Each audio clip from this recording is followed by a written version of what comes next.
Okay, तो आज का अपना टॉपिक है वो ब्लड के ऊपर है, क्योंकि जो एचएससी और जो डीएमईआर है वो एग्ज़ाम लेगी, तो उसके लिए ये जिसने एमपीएचडब्ल्यू कर रखी है उसके लिए, और जो नर्सिंग ऑफिसर बनने जा रहे हैं जिन्होंने जीएनएम कर रखी है, और जिनको जीएनएम कर रखी है लेकिन उनको इंग्लिश में थोड़ी दिक्कत आ रही है उनके लिए, और एमपीएडब्ल्यू वालों के लिए सबसे इम्पोर्टेंट होने वाली है क्योंकि ये सारा मैटर हिंदी में है। ठीक, तो इम्पोर्टेंट इम्पोर्टेंट चीज़ें देखते हैं ब्लड से कौन कौन से क्वेश्चन अपने से पूछे जाएंगे। तो सबसे पहले देखो ब्लड क्या है। अगर ये पूछे ना कि ब्लड किस प्रकार का टिश्यू है, तो ध्यान दे ये एक प्रकार का कैल्शियोजी उत्तक है, मतलब लिक्विड कनेक्टिव टिश्यू है। ठीक, और जो ब्लड है शरीर के कुल भार का कितने परसेंट है? 7 से 8%। जैसे मान के चलो अपनी बॉडी का टोटल वजन है ना, उसका 7 से 8% जो हिस्सा है वजन का वो किसका रहेगा? ब्लड का रहेगा। और दूसरा इसने बताया है कि जो ब्लड का टेम्परेचर है ना वो 1 डिग्री ज्यादा रहता है। अपना ओरली टेम्परेचर मेजर करें, ठीक है, तो उसे 1 डिग्री ज्यादा रहेगा। और सबसे इंपॉर्टेंट क्वेश्चन ये पूछा जाता है कि भाई ब्लड की पीएच कैसी है, कितनी होती है, और ब्लड का मीडियम क्या है? तो ब्लड का मीडियम तो एल्केलाइन है, और ब्लड की पीएच कितनी है? 7.35 टू 7.45, ये ब्लड की पीएच रहती है। उसके बाद अगर ये पूछ ले कि भाई मेल के अंदर ब्लड कितना था? 5 से 6 लीटर, और फीमेल में 4 से 5 लीटर होगा। ठीक है, बिल्कुल बेसिक सा है। अगर ये पूछ ले कि जो न्यूबॉर्न है उसके अंदर कितना, तो 80 से 150 तक ml पर केजी बॉडी वेट के हिसाब से, कि 1 किलो के अंदर कितना 80 से 150 ml तक मिलेगा। ठीक है, ये क्या है? ब्लड की नॉर्मल वैल्यू होती है। ठीक, उसके बाद यह भी पूछ लेता है कि स्पेसिफिक ग्रेविटी, हालांकि पूछता नहीं है, ठीक, फिर भी आपके सामने है लेकिन पूछेगा नहीं। अब उसके बाद है कि ब्लड के अंदर जो कुछ से कंपोनेंट होते हैं, बहुत सारे कंपोनेंट होते हैं, उसकी नॉर्मल वैल्यू देखो। जैसे ग्लूकोज है, ब्लड के अंदर कितना रहेगा? 70 से 80 mg पर डीएल। 1 DL डेसीलीटर में कितने ml होते हैं? 100 ml होते हैं। ठीक, क्रिएटिनिन कितना रहेगा? 0.5 से 1.5। कोलेस्ट्रॉल 200 से ज्यादा भी रहता है, 200 से कम ही होना चाहिए वैसे तो, हाँ इतना मानते।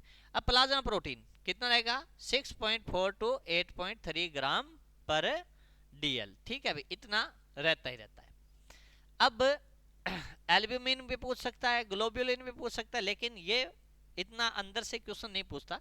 बिलरुबिन का देखो, बिलरुबिन कितना है? 0.5 से 1.5। ठीक, उसके बाद मेनली पूछ लेता है कैल्शियम, कि कैल्शियम कितना रहेगा, तो 9 से 11 mg पर डीएल। सोडियम का पूछ ले कि भाई ब्लड के अंदर नॉर्मल सोडियम की वैल्यू तो 135 से 145 मिली इक्विवेलेंट पर लीटर के हिसाब से होता है।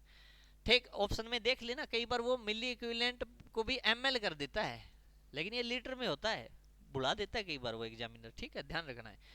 पोटासियम की नॉर्मल वैल्यू कितनी रहेगी? 3.5 से 5.1, बिल्कुल बेसिक चीज है।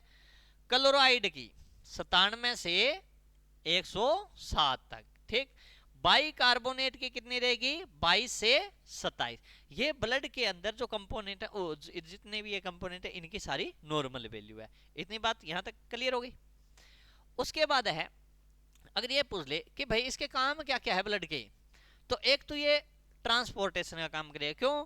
क्योंकि अपनी बॉडी के अंदर जो कार्बन डाइऑक्साइड है, ऑक्सीजन है, ग्लूकोज है, अमाइनो एसिड है, फैटी एसिड है, ठीक है, जो अपशिष्ट पदार्थ है, जो वेस्ट प्रोडक्ट है, जैसे यूरिया है, यूरिक एसिड है, क्रिएटिनिन है, ठीक है, और दूसरा हार्मोन है, ठीक है, और अपनी बॉडी के टेम्परेचर जो उष्मा है उसको भी क्या करता है? एक जगह से दूसरी जगह तक पहुंचाने का काम कौन करता है? ब्लड कर रहा है। जितनी भी गैस एक्सचेंज का और है सारा काम किसका है? ब्लड का। हार्मोन है तो वो भी डायरेक्टली किस में खुल रहे हैं? ब्लड के अंदर खुल रहे हैं ना। अब ये क्या है, ब्लड के अंदर एक चीज होती है हीमोग्लोबिन, रेस्पिरेटरी पिगमेंट बोलते हैं ना, जो ऑक्सीजन के साथ जुड़ गया तो ऑक्सी हीमोग्लोबिन हो गया, और अगर कार्बन डाइऑक्साइड के साथ जुड़ गया तो क्या हो गया? कार्बेमिनो हीमोग्लोबिन। ठीक है, और कार्बन मोनोऑक्साइड के साथ जुड़ गया तो कार्बोक्सी हीमोग्लोबिन कहलाएगा। ठीक है भाई, ये अपने को ध्यान रखना है। ठीक, उसके बाद रेगुलेशन, जैसे अपने बॉडी का होम्योस्टेसिस, जितने भी मान के चलो अपनी बॉडी के अंदर फ्लूइड है उसका क्या होम्योस्टेसिस मेंटेन करता है। होम्योस्टेसिस का मतलब है बॉडी का अपना अंदर का इन्वायरमेंट। ठीक है, जैसे मान के चलो ये एसिड बेस बैलेंस बना लिया इसने। ठीक है भाई। और फिर है प्रोटेक्शन। प्रोटेक्शन जैसे मान के चलो अपने कहीं चोट लग गई तो ब्लड के अंदर प्लेटलेट भी है, क्लोटिंग फैक्टर भी है, तो वो क्या करेंगे, क्लोट बना देंगे और ब्लीडिंग नहीं होगी, अपने क्या प्रिवेंट हो गई। दूसरा, इसके अंदर डब्ल्यूबीसी भी होती है, कोई भी इन्फेक्शन हुआ अपने को तो डब्ल्यूबीसी बढ़ जाएगी, डब्ल्यूबीसी बढ़ के उस एंटीजन को क्या किल कर देगी और अपनी प्रोटेक्शन कर लेगी। इतनी बात समझ में आ गई। अब है कम्युनिकेशन। ये तो पूरी बॉडी में घूमता रहता है ना। अब देखो नेक्स्ट बात है कि ब्लड प्लाज्मा क्या चीज है। ठीक है, तो ब्लड प्लाज्मा में देखो कि जब अपने ब्लड से सभी प्रकार की कोशिका है, सभी प्रकार की सेल है, आरबीसी, डब्ल्यूबीसी, प्लेटलेट, ये हटा लेते हैं तो बाकी जो बच गया स्ट्रो कलर का फ्लूइड उसे अपने क्या बोल देंगे, प्लाज्मा। कहने का मतलब ब्लड है, इस ब्लड में से माइनस कर दो आप ब्लड सेल, तो क्या बच गया, प्लाज्मा बच गया अपने पास। क्या बच गया है, हाँ प्लाज्मा बच गया। और प्लाज्मा में से ही अगर अपने क्या निकाल दें, क्लोटिंग फैक्टर निकाल दें। क्या निकाल दें, हाँ क्लोटिंग फैक्टर निकाल दें, तो पीछे क्या बच जाएगा, सीरम। क्या बच जाएगा, सीरम। ठीक। अब उसके बाद देखो वाटर कितना रहेगा इसके अंदर, ब्लड के अंदर 50 से 60% रहता है। ठीक है भाई। और उसके बाद ये कह रहा क्लोटिंग फैक्टर हटा देंगे तो क्या बच गया अपने पास, सीरम बच गया। अब है फाइब्रिनोजन जो क्लोटिंग के अंदर काम आ जाता है। ठीक, अब उसके बाद ये कह रहा है, यहां से क्वेश्चन पूछा जाता है कि जो प्लाज्मा है उसके अंदर प्रोटीन पाया जाता है, तो जो प्लाज्मा के अंदर प्रोटीन है उसे क्या बोल देंगे, प्लाज्मा प्रोटीन। अब ये देखना है कि प्लाज्मा प्रोटीन कितने प्रकार का ब्लड में पाया जाता है। बेसिकली 3 प्रकार का, एल्ब्यूमिन, ग्लोब्युलिन और फाइब्रिनोजन, 3 प्रकार का। तो जो एल्ब्यूमिन होता है, ठीक है, एल्ब्यूमिन क्या करता है, ओंकोटिक प्रेशर को मेंटेन करता है। एल्ब्यूमिन क्या करता है, ओंकोटिक प्रेशर को मेंटेन करता है और सबसे छोटा होता है। साइज में क्या होता है एल्ब्यूमिन, छोटा, लेकिन मात्रा में ज्यादा होगा। तो ये पूछे ना मोस्ट अबंडेंट या सबसे ज्यादा कौन सा प्लाज्मा प्रोटीन पाया जाएगा, तो वो कौन सा है, एल्ब्यूमिन है। ठीक, अब ये प्लाज्मा प्रोटीन जितने भी ये कहां बनते हैं, लीवर के अंदर। किसमें बनेंगे, लेकिन एक ग्लोब्युलिन है, गामा ग्लोब्युलिन है, वो लीवर में नहीं बनता, वो बोन मेरो साइड बनता है। ठीक है भाई। अब है ब्लड सेल। ब्लड सेल तो आपको पता 3 ही प्रकार की सेल होती है ब्लड में, एक तो आरबीसी, डब्ल्यूबीसी और प्लेटलेट। अब आरबीसी के अंदर ये कह रहा है न्यूक्लियस नहीं होता, इसकी जगह क्या है, हीमोग्लोबिन है जो ऑक्सीजन कैरी करेगा। ठीक है भाई, अब इसमें न्यूक्लियस है नहीं इसलिए आरबीसी डिवाइड नहीं होती। ठीक है भाई। आरबीसी का डायमीटर देखो 7.2 माइक्रोन मीटर तक इसका होता है और बाई कनकेव डिस्क शेप की ये होती है। अब ये कह रहा है आरबीसी का जो रेड कलर होता है वो किस वजह से, हीमोग्लोबिन, क्योंकि रेस्पिरेटरी पिगमेंट है ना, इस वजह से है। ठीक है भाई, बिल्कुल बेसिक बेसिक चीज है। अब हीमोग्लोबिन की बात करें कि अगर आरबीसी के अंदर हीमोग्लोबिन पाया जाता है तो हीमोग्लोबिन का कितने % हिस्सा आरबीसी के अंदर होता है, तो आरबीसी, टोटल आरबीसी का जितना हिस्सा ना उसमें 33% भाग तो किसका है, हीमोग्लोबिन का है। ठीक, अब जन्म के टाइम आपको पता ज्यादा होता है हीमोग्लोबिन, 1 साल पे 17 तक आ गया है ना, मेल में 15 तक, फीमेल में 13-14 ग्राम है ना। ये रीडिंग वेरी भी करती है अलग अलग। अब उसके बाद ये पूछा जाता है कि एक हीमोग्लोबिन का मॉलिक्यूल है, अणु है, वो कितने ऑक्सीजन के मॉलिक्यूल को कैरी करेगा, 4। ठीक है भाई, आगे बात समझे, क्योंकि इसमें आपको पता आयरन होता है ना। ठीक है भाई। उसके बाद आरबीसी का टाइम पीरियड पूछा है, 120 दिन। लाइफ टाइम कितना है, लाइफ स्पान कितना है इसका, 100। 120 दिन के बाद आरबीसी किस में चली गई? स्प्लीन में। स्प्लीन में जाते ही वहां पे क्या, स्प्लीन इसको डैमेज कर देगा, इसलिए इसको क्या बोला जाता है? कब्रिस्तान, ग्रेवयार्ड ऑफ आरबीसी। किसको? स्प्लीन को। कि स्प्लीन को क्या बोलेंगे? ग्रेवयार्ड ऑफ आरबीसी, या ब्लड बैंक भी बोलते हैं। बॉडी का 350 ml तक ब्लड स्टोर रहता है स्प्लीन के अंदर। सबसे बड़ा लिम्फोइड ऑर्गन है स्प्लीन, ठीक है भाई। तोड़ दी, फेगोसाइटोसिस हो गया, उसके बाद वापस वेस्ट प्रोडक्ट ब्लड में, ब्लड से फिर बाहर, ठीक है। जैसे आरबीसी टूटती है ना, तो आपको पता है बिलिरुबिन वगैरह बनेगा, तो ये यूरिन और स्टूल के थ्रू पास आउट हो जाएगा, बस यही तो होता है। अब है पैक सेल वॉल्यूम, जिसे हिमेटोक्रिएट बोलते हैं। क्या बोलेंगे?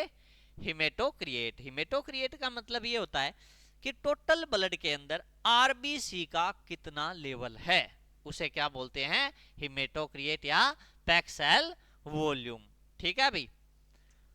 अब है नॉर्मल रेंज की अगर बात करें, हिमेटोक्रिएट की वैसे पूछेगा नहीं, लेकिन फिर भी मैंने लिख रखी है। बस मेल के अंदर एक टेस्टोस्टेरोन हार्मोन होता है, जिसकी वजह से जो आरबीसी है उसका ज्यादा निर्माण होता है, इसलिए आरबीसी ज्यादा है तो वो कई बार क्या क्लोट भी बनने लग जाते हैं उससे, है ना, इसलिए मेल को हार्ट अटैक आने के चांस बढ़ जाते हैं, ठीक है भाई। हाँ, अब उसके बाद पॉलीसाइथीमिया वगैरह का तो पूछेगा नहीं, ठीक है। अब है हिमेटोपोइसिस। हिमेटोपोइसिस का मतलब ब्लड सेल का फॉर्मेशन होना, ठीक है। जैसे आरबीसी, डब्ल्यूबीसी और प्लेटलेट तीनों सेल का फॉर्मेशन होगा ना, इसे क्या बोलते हैं अपने? हिमेटोपोइसिस, ठीक है। लेकिन अगर ये पूछ ले कि आरबीसी के फॉर्मेशन को क्या बोलेंगे, तो अरिथ्रोपोइसिस। क्या बोलेंगे? अरिथ्रोपोइसिस। बिल्कुल बेसिक चीज है, कोई डाउट नहीं। तो ये कह रहा है हिमेटोपोइसिस के जहां पे निर्माण होता है, फॉर्मेशन होता है ब्लड सेल का, तो देखो लोकेशन कहां कहां होती है। शुरू में ये कहां बनता है, बाद में ये कहां बनता है। तो इसको देखो, ये कह रहा है 2 महीने तक तो किस में बनेगा? योग सैक में, ठीक है। उसके बाद 2 से 6 महीने तक जो ब्लड है किस में बनता है? बच्चे जो फीटस होता है ना यूट्रस के अंदर, उसके अंदर कहां बनेगा? लीवर में, स्प्लीन में, ठीक। 6 से 9 महीने का, अब 6 महीने का हो गया बच्चा अंदर, अब उसकी हड्डियां बन गई। अब उसके सभी हड्डियों के अंदर क्या है? जो रेड बोन मैरो होता है उसके अंदर बनेगा। फिर 20 साल तक तो सारी बोन में बनेगा, लेकिन जैसे जैसे उम्र बढ़ती है ना, तो ये जो रेड बोन मैरो होता है ये धीरे धीरे येलो बोन मैरो में कन्वर्ट होने लग जाएगा। तो फिर क्या है? सिर्फ जो लॉन्ग बोन है उनके अंदर जो रेड बोन मैरो होता है उसके अंदर बनने लग जाता है, ठीक है भाई। हाँ, इतनी बात समझ में आ गई? भाई बनता ही रहता ही तो, ऐसे थोड़े कि जैसे अगर मान के चलो 20 साल तक ये सिर्फ लॉन्ग बोन में, और बाद में 40 साल के बाद खत्म हो गया, फिर तो बंदा ही खत्म हो जाएगा। बनता रहता है, लेकिन बाद में धीरे धीरे ये रेड बोन मेरो है येलो में कन्वर्ट हो जाएगा। जितना ज्यादा येलो बोन मेरो हो जाएगा ना, उसके बाद आरबीसी, डब्ल्यूबीसी, प्लेटलेट काउंट कम हो जाती है। इसलिए ओल्ड एज के अंदर देखा लोगों एनीमिया हो जाता है, इन्फेक्शन होने लग जाते हैं उनको। हाँ, तो खून, ऐसे खून कम उसी को तो बोलेंगे, ठीक है। ऐसी बावली बात क्यों कर रहा है यार, जब पता है। हाँ, ठीक है। अब मान के चलो उनको थोड़ी बहुत चोट लग गई तो भी क्लोटिंग वगैरह नहीं हुई, क्योंकि प्लेटलेट नहीं बनी उनके अंदर, ठीक है। उम्र बढ़ने के साथ साथ ऐसा होता है। अब है कि भाई जो आपने बोन मैरो के अंदर, जो रेड बोन मैरो है उसके अंदर ऐसी क्या चीज है जो सेल, जो क्या है ब्लड सेल बनाती है, तो उसके अंदर क्या? प्लूरिपोटेंट स्टेम सेल होती है एक। इस प्लूरिपोटेंट स्टेम सेल को किडनी एक हार्मोन रिलीज करती है, अरिथ्रोपोइटिन।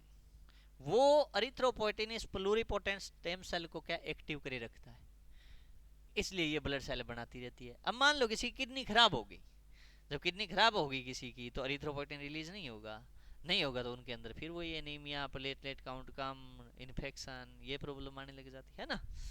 इतनी बात समझ में आई? हाँ। अब उसके बाद ये कह रहा है क्या भाई, इसने तो अरिथ्रोपोइटिन ने तो क्या बना दी? आरबीसी। जो साइटोकाइनिन, इंटरल्यूकिन, इंटरफेरोन, जो अपने इम्यूनोलॉजिकल फैक्टर है, वो क्या बना देंगे? डब्ल्यूबीसी। क्या बना देंगे? डब्ल्यूबीसी बन गई, ठीक है। उसके बाद ईएसआर क्या है? ESR। ESR बोले तो एरिथ्रोसाइट सेडिमेंटेशन रेट, ठीक है। इस प्रकार जैसे ही मान के चलो अपने को इन्फेक्शन वगैरह हो जाता है, डॉक्टर कहता है ESR कराओ, तो ऐसे टेस्ट ट्यूब के अंदर रख देंगे ब्लड सेल को, तो फिर वो देखते हैं कि भाई वो कितने mm एरिया के अंदर क्या है, नीचे सेटल डाउन हो रही है, ठीक है। और ESR हमेशा इन्फ्लामेशन को शो करेगी, इन्फ्लामेशन, इन्फेक्शन को कभी शो नहीं करती है, सिर्फ किसको, इन्फ्लामेशन को शो करेगी, ठीक है भाई। हाँ CRP भी। अब ESR का छोड़ो, इससे क्वेश्चन नहीं आना। अब है WBC। अब ये कह रहा है WBC के अंदर न्यूक्लियस होता है और ये डिफेंस मैकेनिज्म लगाती है, सोल्जर की तरह काम करती है WBC, इन्फेक्शन से प्रिवेंट करती है ना।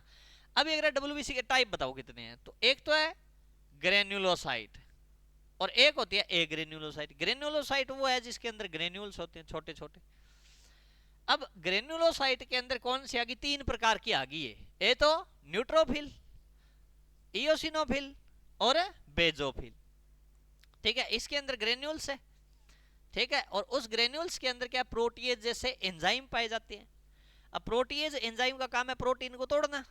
अब आपको पता है बहुत सारे अपने बॉडी के अंदर एंटीजन वगैरह जाएंगे, कोई बैक्टीरिया वायरस वगैरह जाएगा, तो उसकी सेल वाल के अंदर भी क्या है, बैक्टीरिया की, उसके अंदर भी तो प्रोटीन है। तो ये सेल क्या करेगी, इसके अंदर जो प्रोटियोलाइटिक एंजाइम है वो क्या करेंगे, उस बैक्टीरिया की सेल वाल के अंदर जितना प्रोटीन वगैरह उसको तोड़ देंगे। अब बैक्टीरिया का आपको पता है जो उसकी आउटर मेम्ब्रेन है वही टूट गई, तो अंदर का कंटेंट बिखर जाएगा और वो अपने आप किल हो जाता है, ठीक है भाई। ये काम करता है ये एग्रेन्युलोसाइट, जिसके अंदर ग्रेन्यूल्स नहीं होते। तो एग्रेन्युलोसाइट में कौन सी आ गई, लिम्फोसाइट और मोनोसाइट, 2 प्रकार की आ गई।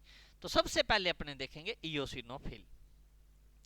हाँ, इयोसिन प्रेमी कोशिका कहा जाता है, eosin loving cell, eosin dye के अंदर ये आती है। लेकिन जो अपने से क्वेश्चन पूछा जाता है वो ये है कि भाई पैरासाइट इन्फेक्शन होता है उसमें कौन सी सेल की भूमिका होती है, तो उसमें इयोसिनोफिल की होती है। ये क्वेश्चन अपने से पूछा जाता है। उसके बाद है बेजोफिल। बेजोफिल कहां काम आएगी, हीलिंग प्रोसेस, किसमें, हीलिंग प्रोसेस में। न्यूट्रोफिल, ठीक है भाई, न्यूट्रोफिल कब काम आएगी, तो ये ध्यान अपने को रखना है कि भाई सबसे पहले जैसे ही कोई इन्फेक्शन होता है तो सबसे पहले बढ़ने वाली सेल कौन सी है, न्यूट्रोफिल।